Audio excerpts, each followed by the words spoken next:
Assalamualaikum warahmatullahi wabarakatuh. Jadi malam ini sementara saya berdua dulu karena satunya masih ada acara keluarga, jadi kita putuskan untuk kita buat dulu berdua. Jadi banyak sekali pertanyaannya, mungkin banyak sekali juga pikiran dari mereka. Mengapa sebuah ritual dari oknum spiritual itu bisa gagal? Padahal tanda kutip mereka menggunakan jasa kodam.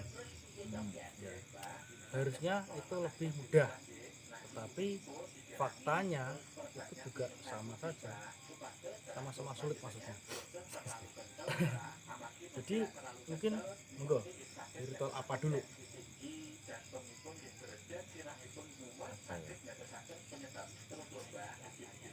Ini bahasnya ritual yang gimana? Semua ritual mau positif mau negatif, oke. Untuk yang negatif mas ya. Kalau ritual maaf ini santet mas. Oke. Gimana? Mengapa santet bisa gagal ya? Yang pertama, kita perlu yang namanya penguat, dimana si target itu bener-bener pas gitu. Terus penguatnya itu apa? Penguatnya yang pertama yang pasti rasa dendam dan kebencian, itu pasti Emosi gitu. Itu harus ada. Kalau nggak ada, santetnya nggak kayak mandi, Jadi kurang casplang. kurang teksak. Yang kedua, biografi lengkap dari si target harus punya, Seperti biodata. biodata. Itu lengkap lah. Kemudian yang ketiga, sesajen, itu penting sekali. Makanan. Karena santet itu menggunakan jasa jin. Kalau nggak ada jasa jin, bukan santet namanya. Kurir itu namanya delivery order. Kurir. Ya, kita pakai jasa kurir. Paket. Ini sih paket. Itu. Jadi mungkin santet yang pernah saya sempat mau pelajari ya, tapi nggak jadi. Itu namanya loireng. Santet loireng. Santet loireng itu pakai codot mas. Hadiahnya. Kelawar. Pakai kelelawar. Itu kita penggal kepalanya, kita ambil darahnya.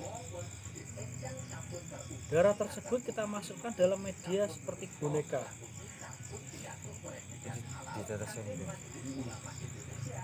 Nah, yang kedua, kita perlu tahu yang namanya sakit hati, dendamnya seperti apa. Kalau mungkin dia datang, mas tolong santetkan ini, saya sakit hati, saya nggak bisa lakuin karena sakit hati itu kurang kuat untuk bangsa jin. Ada dendam, ada kebencian gitu. Harus lengkap karena mereka juga minta mahar. Maharnya? Misalkan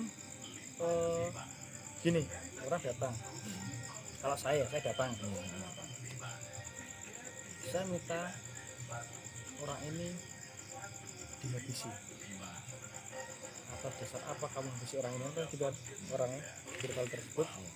Saya akan bilang dia telah menghancurkan hidup saya. Itu sudah mencakup dari semuanya.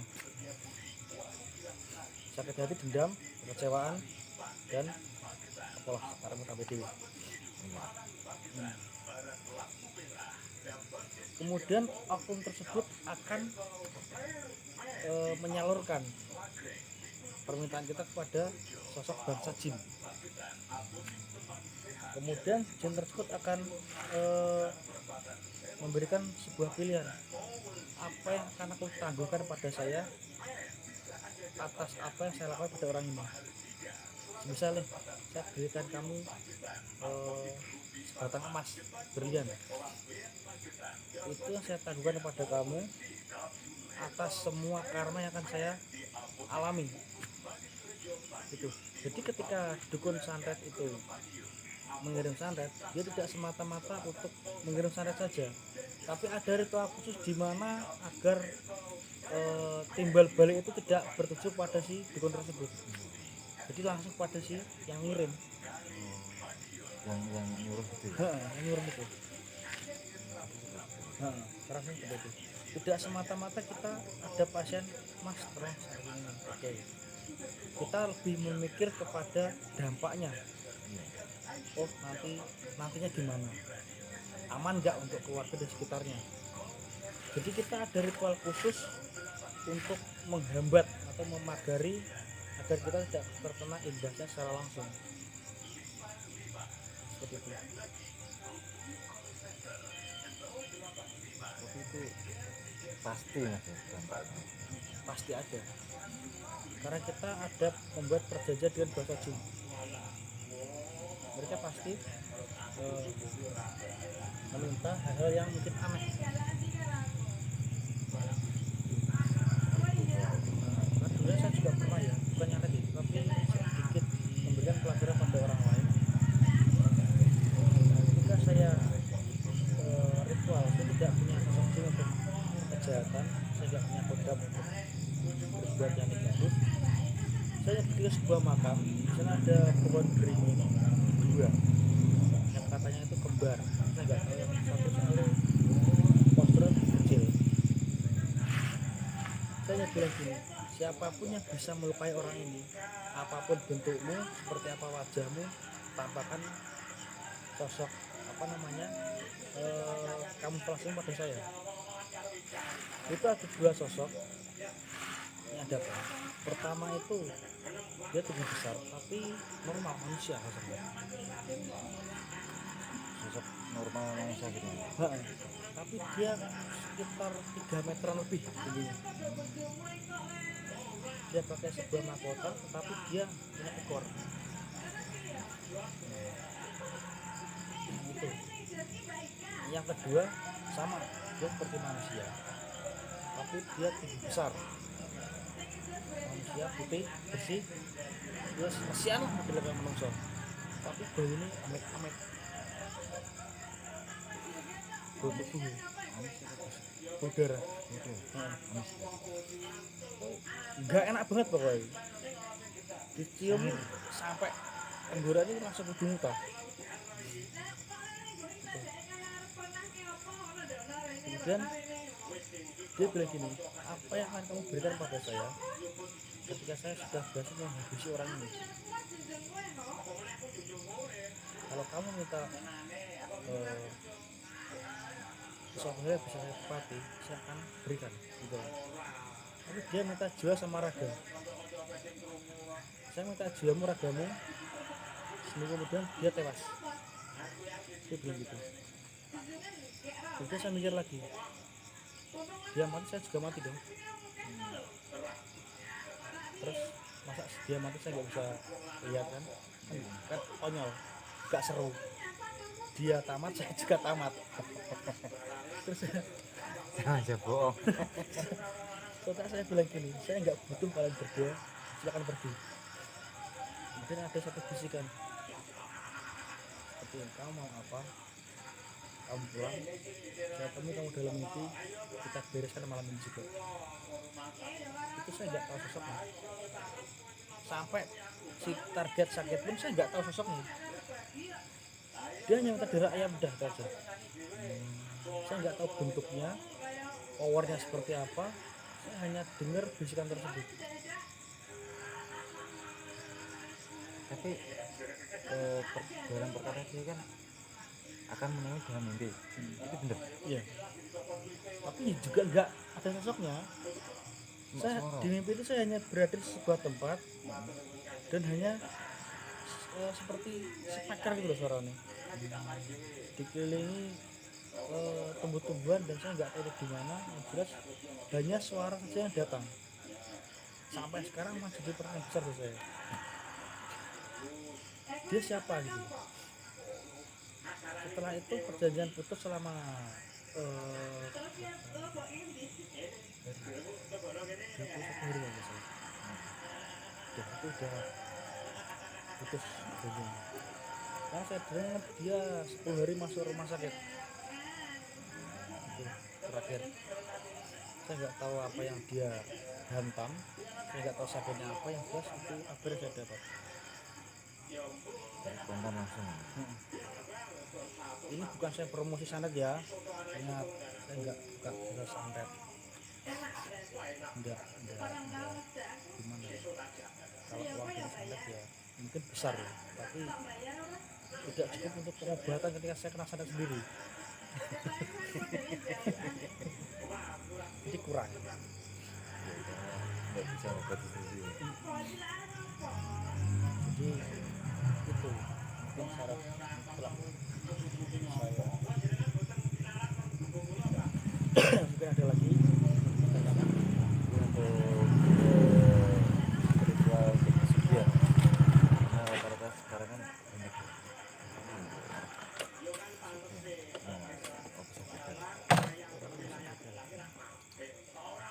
Yang pertama mungkin bahan bakunya kurang. Yang pertama. Kemudian cacing mungkin dari segi tumbalnya. Istilahnya gini, agar bisa di logika manusia ya. Sama dengan santet tadi, kita mengirim sebuah sosok ya. Kalau itu yang namanya seseorang itu ada yang namanya sebuah papat lima panjang. Dia akan membentengi benar-benar ketika tubuh itu sudah berada dalam bahaya. Jadi kita harus bisa nebus ataupun memberikan sebuah negosiasi agar pagar itu bisa terbuka.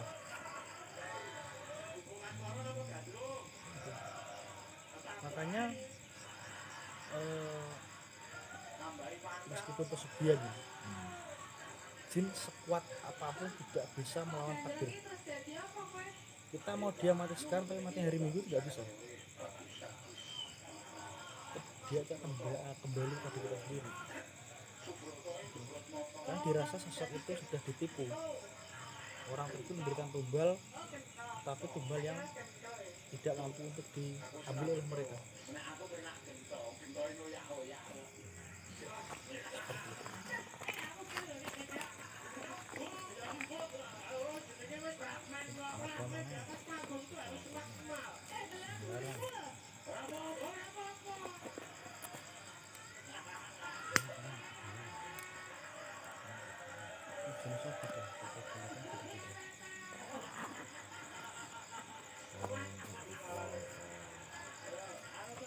keilmuan gitu mas, gimana?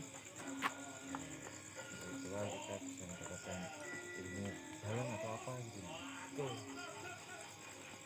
Kenapa gagal? Ilmunya otodidak. Dia belajar dari sosial media.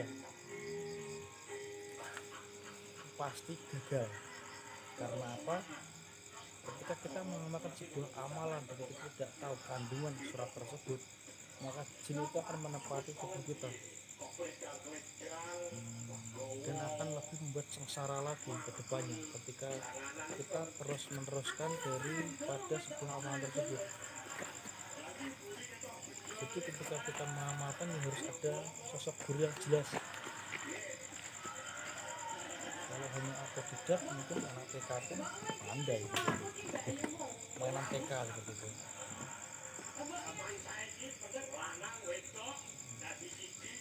Apakah ritual keilmuan itu ada fase gitu mas?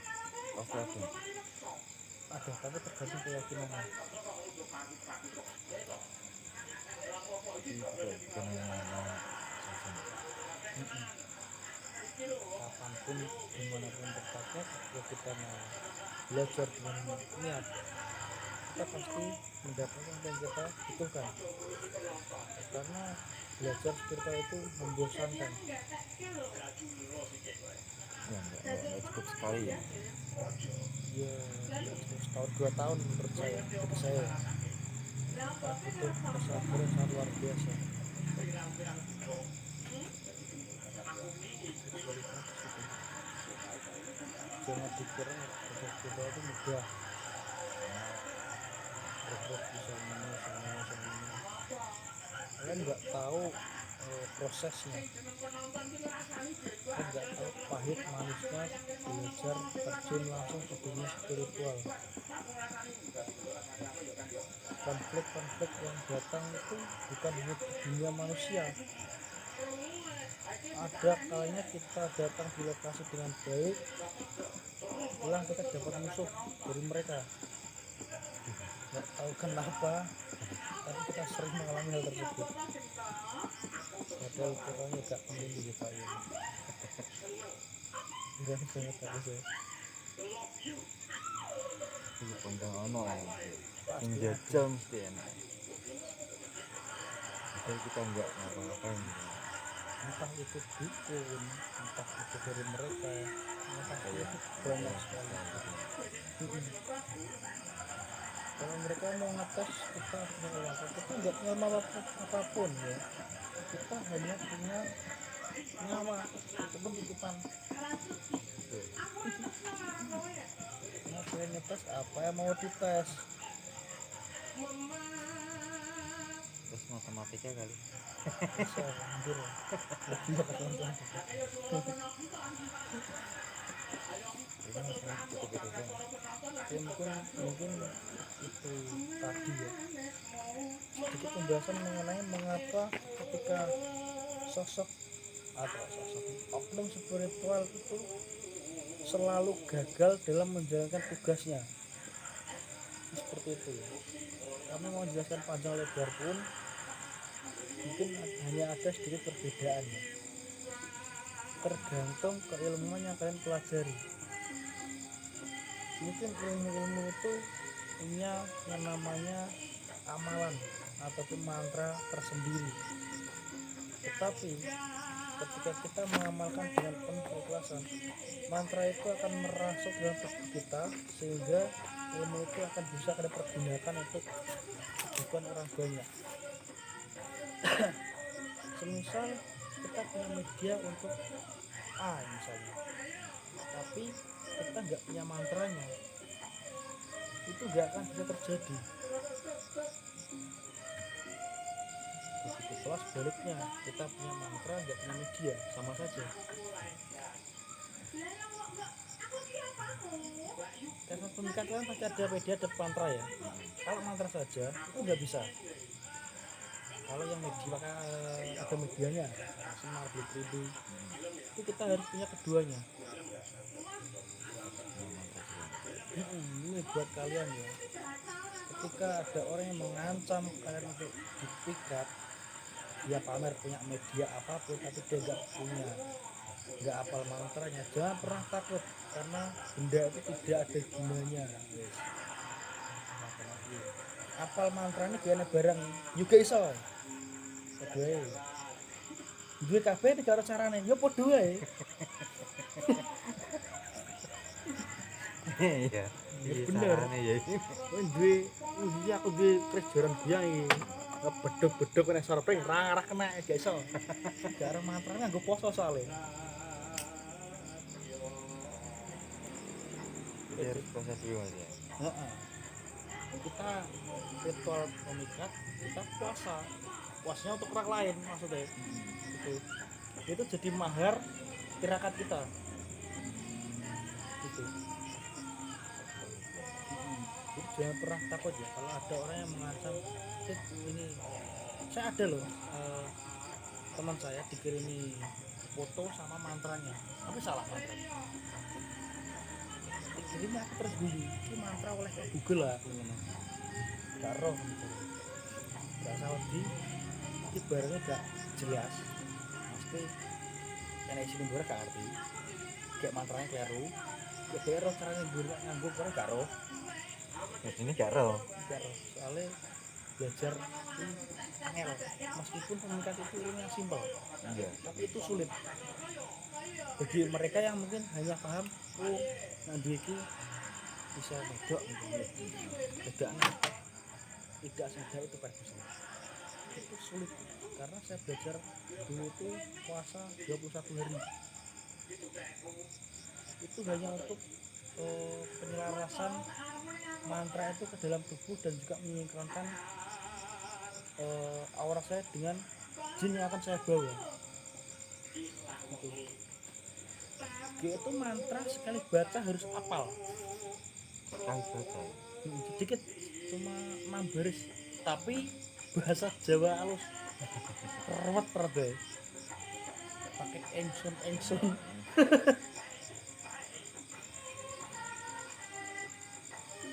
seperti itu ya. Mungkin tadi pesan saya ya, jika ada yang menanyakan hal semacam itu jangan pernah takut karena ketika kita punya benda dan kita tahu mantra tapi kita nggak bisa kita nggak tahu cara penggunaannya gimana, cara ritualnya gimana, sajian apa yang harus kita tepati, itu nggak akan pernah berhasil. Yang ada yang punya benda malah makin tergila-gila, dendamnya balik akhirnya. Gitu. Dampaknya berarti si anu itu Cintanya tambah lagi, kayak begini tambah lihat dia tuh bahagia dengan orang lain gitu. Seperti itu. Jadi dukun-dukun itu gagal ya karena itu termasuk mungkin kita kalau ingin mengikat seorang ya ada orang datang yang saya lihat adalah satu masa lalu dari si yang akan mengirim itu seperti apa, bener gak dia itu serius, misal pasti ada pikiran di mana dia itu hanya untuk melampiaskan dendamnya gitu. Karena ketika kita menemukan mungkin rencana dia, mungkin dia pernah, mungkin si A datang minta menolak si C, nah si A ini jauh-jauh sudah pernah tertutup pada si temannya si B, saya membuat ini untuk ini itu kan ketika saya pasti tahu kan dia bilang seperti itu. Jadi ya mohon maaf itu saya akan tolak mentah-mentah hal semacam itu. Nah juga rugi di saya membuat orang yang tak berdosa itu sakit hati. Itu yang kedua, saya menyakiti dengan cara saya memasukkan jin dalam tubuhnya untuk menaruh hal negatif.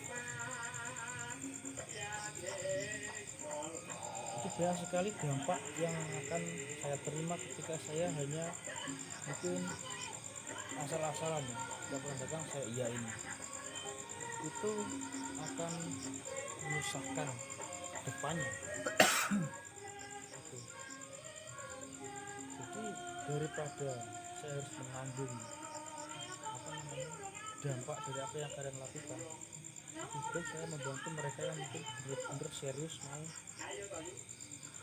menjadi lebih baik. Meskipun kalian itu kontrak cintanya, jadi saya kasih waktu, dalam waktu 9 bulan kamu harus bisa membuat si A ini jatuh cinta.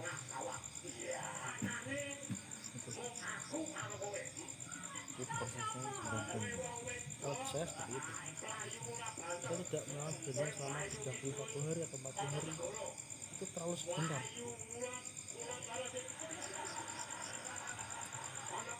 Cepat mas. Nah, karena saya belajar juga gitu, ini tempo waktu paling sedikit itu 90 hari. 90 hari 2 bulan Itu saja yang saat ini 90 hari. Jadi ketika saya sudah bilang gitu, ketika dalam waktu yang saya tetapkan dia tidak bisa menepati, mohon maaf, saya tidak bisa membantu apapun.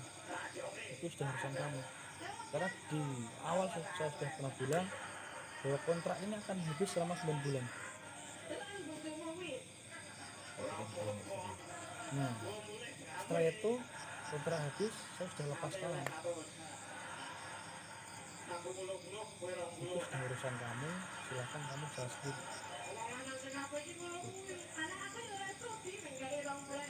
Karena ritual itu juga sampai target itu mendapatkan perubahan. Jangan kalian pikir ritual itu semalam saja. Itu ritual anak TK. Di semalam target tergila-gila itu saya tak ikut belajar wis. Berapa hari saya tak ikut.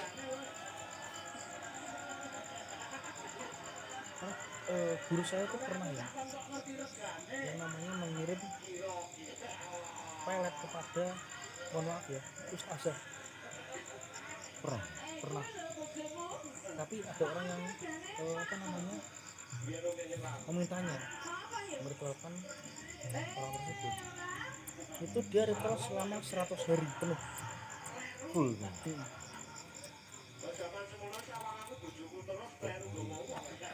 Iya, setiap malam. Dari jam 11 sampai jam 3. Itu meritualkan 3 orang. 3 orang nang sosok. Satu orang bikin dia. Satu untuk bengong dari tersebut, yang satu di depan rumah. Dia jaga di situ. Kalau yang asing masuk, dia kejar. Seperti itu. Jadi tidak semudah yang kita bayangkan. Mungkin dengan pertanyaan gini, kalau orang datang itu pasti tanya ya, berapa hari dia bisa tunduk. Ya kita nggak bisa menentukan harinya, tergantung orangnya. Mudah kita pengaruhi. Kalau sulit ya lama. Mungkin pasnya dulu. Karena ketika kita mengirim, yang kita kirim itu dia itu, mohon maaf, imannya kuat. Dia tidak pernah meninggalkan sholat 5 waktu. Dia selalu sholat sunnah. Itu kita bisa berbulan-bulan, bisa bertahun-tahun untuk menembus bentang tersebut.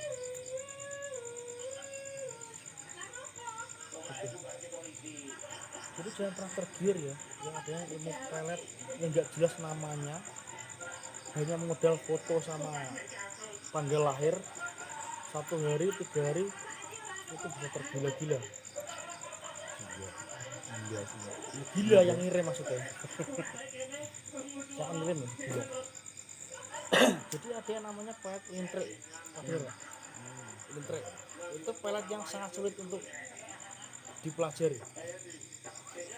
Karena dia itu pakai kartu sama domino itu. Setiap kartu itu ada kodamnya sendiri. Setiap satu kartu ada, pasti ada. Gimana berapa Ustaz? Enggak tahu, itu banyak sekali. Kalau bagus ya pasti kolaan lagi. Meskipun itu karena peletnya itu laku keras. Jadi mintre itu kita harus tahu pasti orangnya.